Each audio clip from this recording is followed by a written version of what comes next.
¿Qué tal? ¿Cómo están? Bueno, bienvenidos de vuelta acá al canal.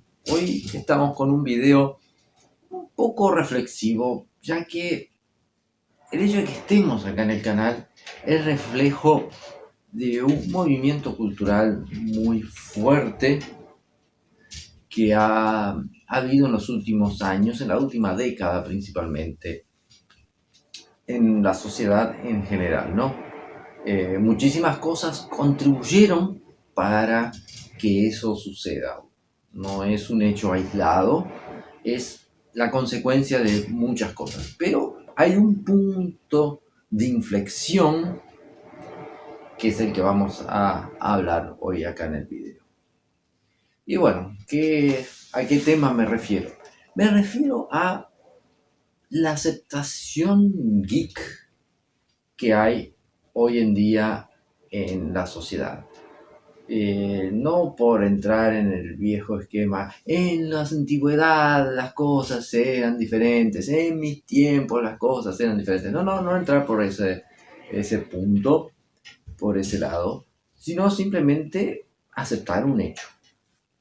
Ser nerd, friki, geek, otaku, o como quieras llamarlo, ñoño, a este tipo de cultura, ya no es un hecho de una minoría discriminada y aislada de la sociedad, como era 20, 25, 30, 40 años atrás. O sea, cuando yo era criatura, era impensado que un adulto le pudiesen gustar las caricaturas. Eso viene un poco por lo que dijo el CEO de Disney, que los dibujitos son solo para adultos y como buenos otakus sabemos que no es así.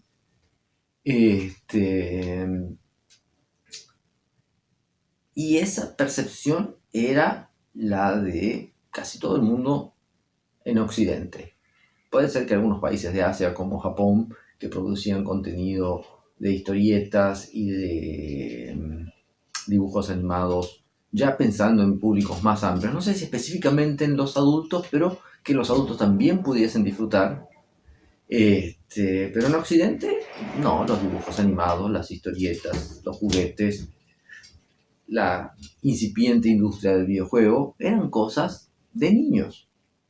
Eh, las diversiones para adultos, principalmente para adultos masculinos, eran muy limitadas. Te tenían que gustar los deportes, los autos, arreglar la casa tenía que ser tu hobby, con suerte tener alguna colección, generalmente relacionada a deportes o a autos, y fuera de eso no tenías derecho a otro tipo de diversión. Con suerte ver alguna película, los programas de televisión enfocados en el hombre eran casi siempre en temas de, de salud, de deportes o de noticias.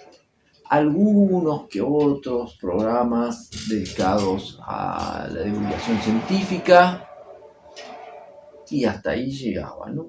Tipo, mis padres, mis tíos, los adultos que conocí, no tenían acceso a una diversión focada en ellos más que algo muy básico.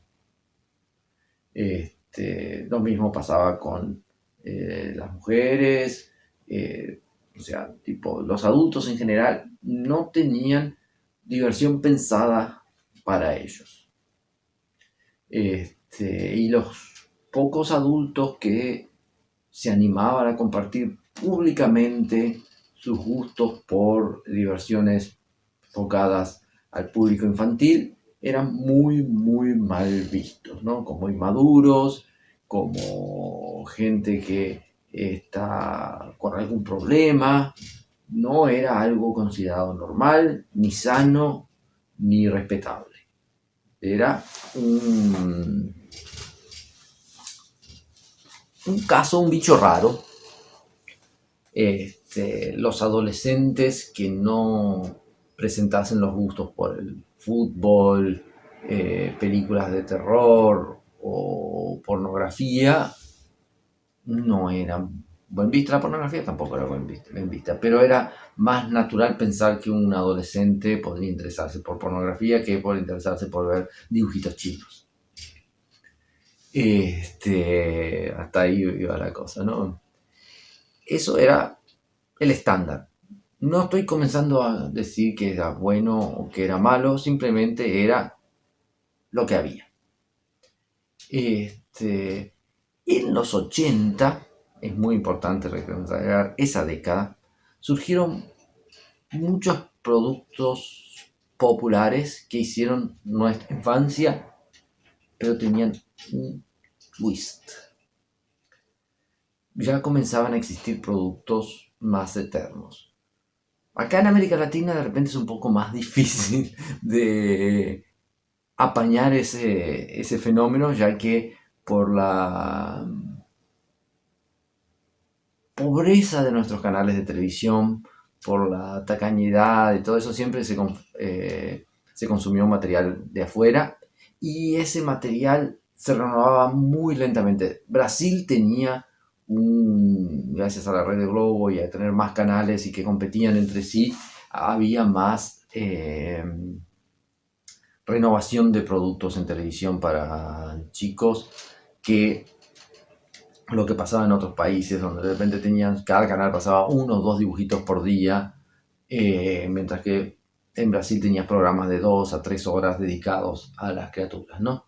Con programación que iba desde la mañana, muchos países de América Latina tenían programación que comenzaba a las 4 de la tarde, en 1986, 87, de los 4 canales que estaban en Montevideo, 3 comenzaban a las 4 de la tarde y uno comenzaba al mediodía.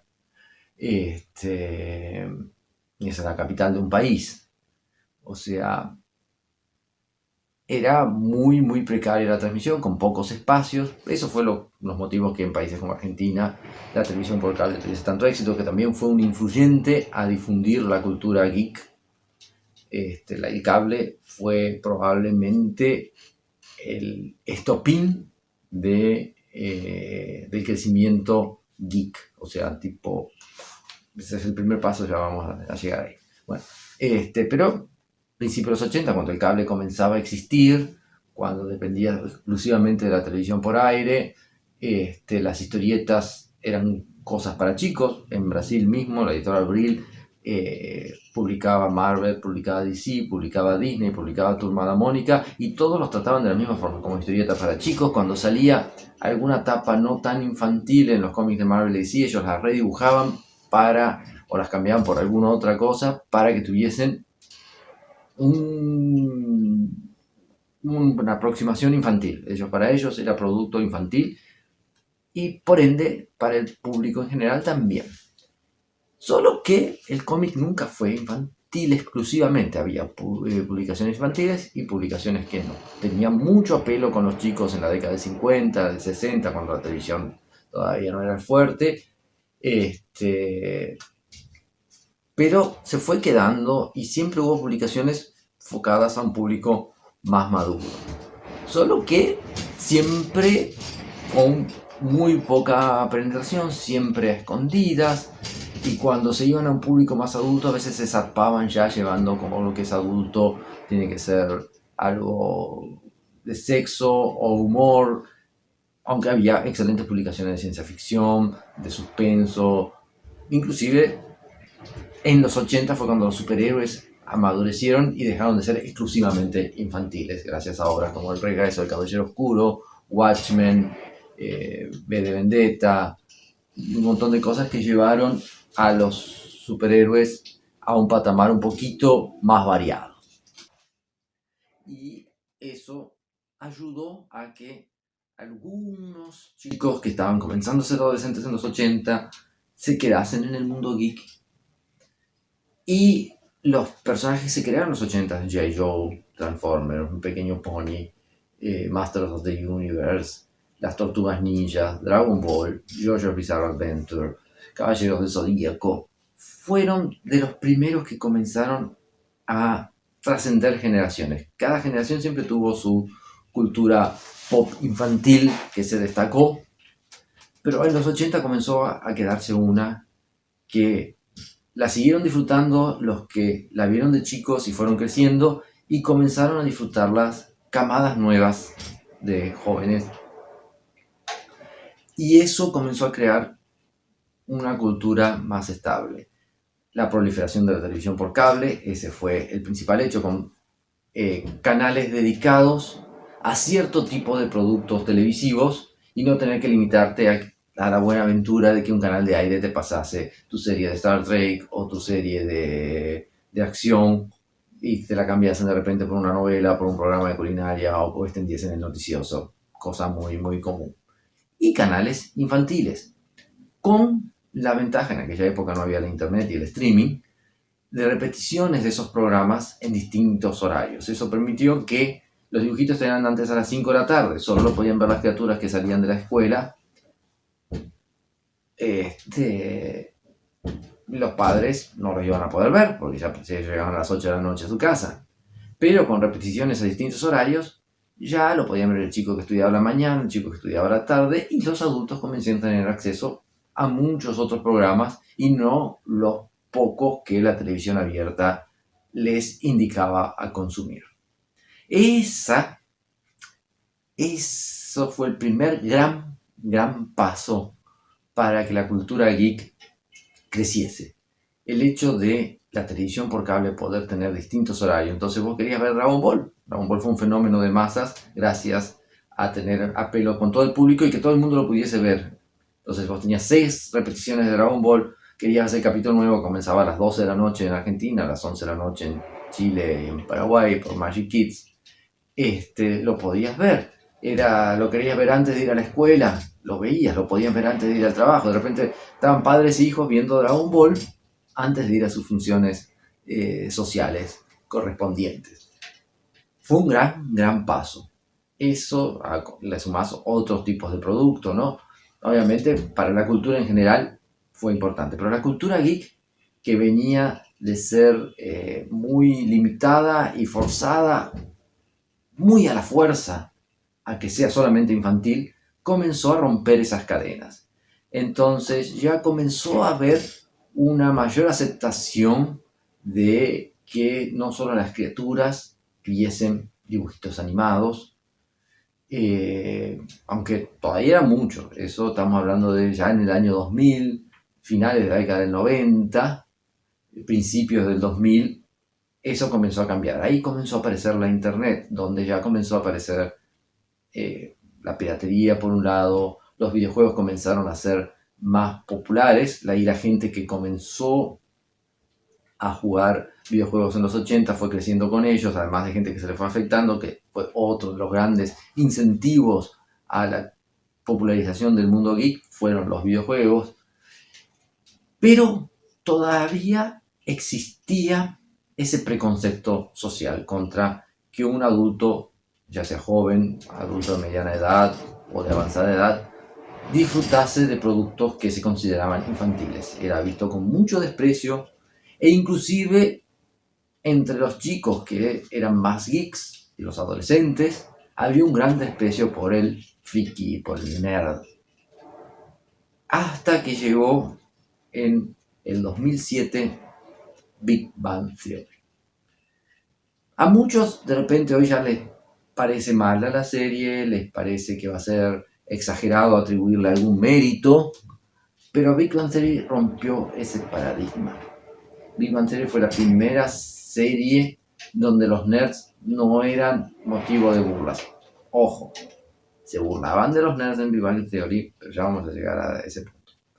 En todas las otras series de televisión, sobre todo americanas, que son las más difundidas a nivel mundial, y eran principalmente en aquella época, el nerd era el motivo de risa, era el secundario, el amiguito del protagonista cool, y para que se destacase, para que fuese bueno, tenía que tener ciertas características consideradas cool y dejar su parte nerd de lado. No en todas las películas, no en todas las series. Está La venganza de los nerds, es una serie muy muy famosa de películas, comedia de los 80, que reivindicaba el mundo nerd y a los nerds, pero no por obligación no consiguió romper ese paradigma. Era también otra película medio que al final, por más que no fuese su intención, quedó como algo para burlarse de los nerds.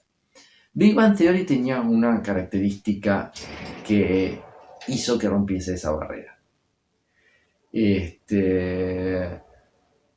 hecho de que sí se burlaban de los nerds, y mucho, pero se burlaban del mundo normal y su reacción a los nerds, tanto o más que de los nerds.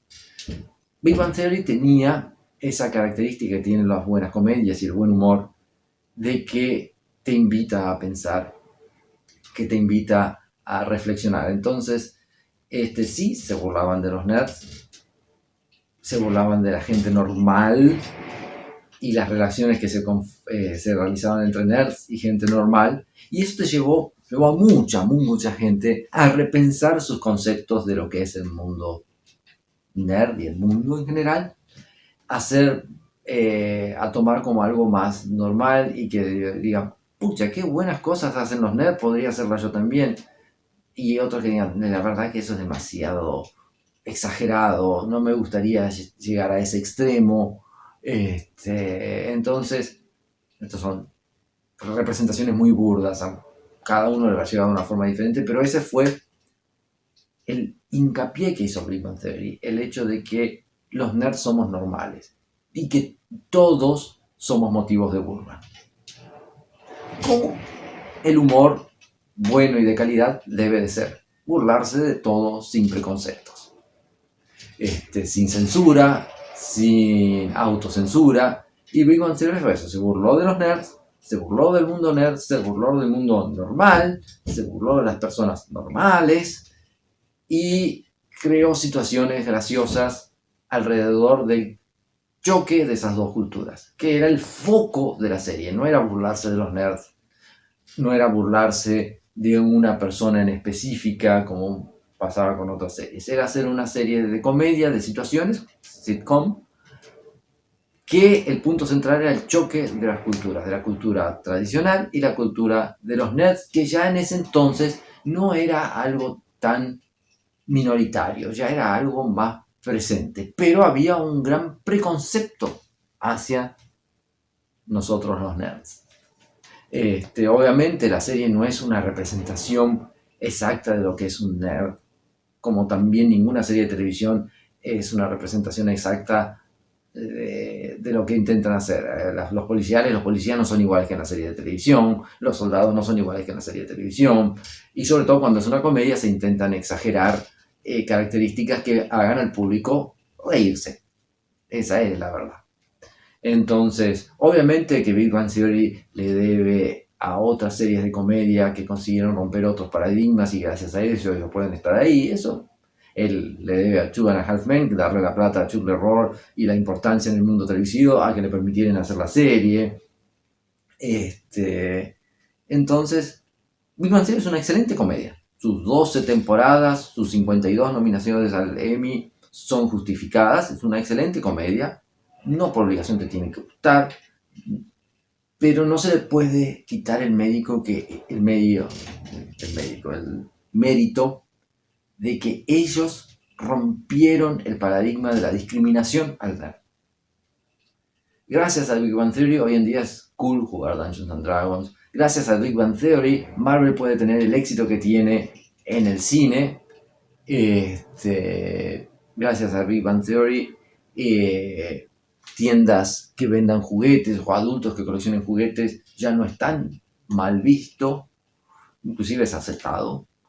Obviamente siempre va a haber gente que diga, no, qué tonto este que está coleccionando figuritas, qué tonto este que juega las cartitas, qué tonto este que juega los videojuegos. Porque cada uno tiene derecho a tener sus opiniones, mientras sean fundamentadas, explicadas y con respeto, está todo bien. Pero ese preconcepto de que nerd igual a malo, nerd igual a tonto, ñoño, se rompió gracias a ellos. Obviamente la serie nunca hubiera existido si no hubiese un mundo que representar en ella y un choque de culturas que realmente existía y que generaba algunas situaciones incómodas, otras graciosas, que ellos supieron llevar. Después obviamente tiene todos los vicios de las series exitosas de televisión, se le extendió demasiado, todo lo que vos quieras. Eso ya es otro análisis. A mí me gustó la serie, no vi todas las temporadas, habré llegado hasta la séptima. No la dejé de ver por falta de calidad, sino por motivos personales de tiempo, etc. Y me gusta, no tengo por qué esconder que me gusta. Considero que sí es hasta ahora la mejor serie sobre el mundo nerd, exactamente por eso, por el choque de culturas y por haber vivido las dos partes, cuando ser nerd era algo de que avergonzarse y cuando hoy en día el ser nerd es algo normal, como siempre debió haber sido. Y Big Bang Theory tiene ese mérito de haber mostrado ese choque de culturas y habernos llamado a pensar. Por eso duele tanto cuando quieren censurar algo por ser ofensivo, a una comedia por burlarse de algo. No te gusta, no tienes obligación de mirarlo, no tienes obligación de decir que es lindo, no tienes obligación de decir que es bueno. Pero la censura es mala, hace daño, y la comedia tiene que ser provocativa para llevarnos a pensar, como hizo Big Bang Theory. Entonces, yo le estoy muy grato a esa serie de que nos haya podido sacar del armario a los nerds, donde no individualmente a cada uno, pero el hecho de que la sociedad descubrió que tenía un potencial muy grande el mundo geek, que obviamente, como cualquier cosa de cultura popular, depende de que haya un mercado que consuma esos productos. Podrían haber hecho eso, pero no vender más cosas geeks, que van desde juguetes, videojuegos, remeras, convenciones, shows, etcétera, todo lo que vos quieras que sea del mundo geek. Si no había gente comprando esos productos, obviamente su impacto hubiera sido menor. Siempre el mercado manda, así que el mayor mérito de que los geeks sean aceptados es de los propios geeks que hicieron valer su presencia, su existencia, dando apoyo a los productos que a ellos les interesaban. Pero que el mercado se diese cuenta, las empresas se diesen cuenta que ahí había un mercado, mucho se lo deben a Big Bang Theory, que hizo ver a los geeks con una buena predisposición, tanto empresarial para hacerles productos, como social para aceptarlos como personas, aceptarnos como personas. El reconocer que el geek tiene una profesión, el geek tiene sentimientos, el geek tiene hobbies, y que sus hobbies pueden ser compartidos por personas no geeks. Y que personas no geeks de repente pueden transformarse en geeks porque ya no es algo mal visto. Obviamente eso también tiene su lado negativo, por así decir, como que hay muchos posers, hay muchos que están solo por la moda, pero las modas son siempre así, las modas expanden algo y cuando se pasa la moda se bajan las aguas como el río Nilo, pero algo queda, más que lo que era antes, o sea, tipo, como que se avanza, ¿no? Tipo, las modas expanden hasta demasiado las cosas, hasta que llega a un nivel de hartazgo que hace que mucha gente que no era tan de la onda se retire y los verdaderos se queden, pero queden más verdaderos que antes de que comenzó. Entonces, Big Bang Theory ha hecho crecer esa ola, no sé esa ola hasta cuándo va a crecer, si ya paró y ahora está en disminución, no tengo datos que comprueben ninguna estadística de eso, pero es un fenómeno que sucede y que fue muy importante por muchos motivos, pero el de la aceptación, la pieza clave fue el Big Bang Theory. Y bueno, espero que les haya gustado este video. Si te gustó el tema, por favor comenta en la caja de comentarios o en las redes sociales donde divulgue el video. Si tenés alguna cosa que se me escapó, algún dato, más bienvenido sea. Si no coincidís con mi análisis, ponelo también en la caja de comentarios. Todo ayuda a que la comunidad crezca sana y feliz. Así que te agradezco por el view, agradezco a todos los que me acompañan siempre en las redes, a los que hicieron posible este mundo geek hoy en día, desde los viejos tiempos a los que entraron ahora. Desde ya, muchas gracias por acompañarnos en esta hermosa jornada. Hasta la próxima.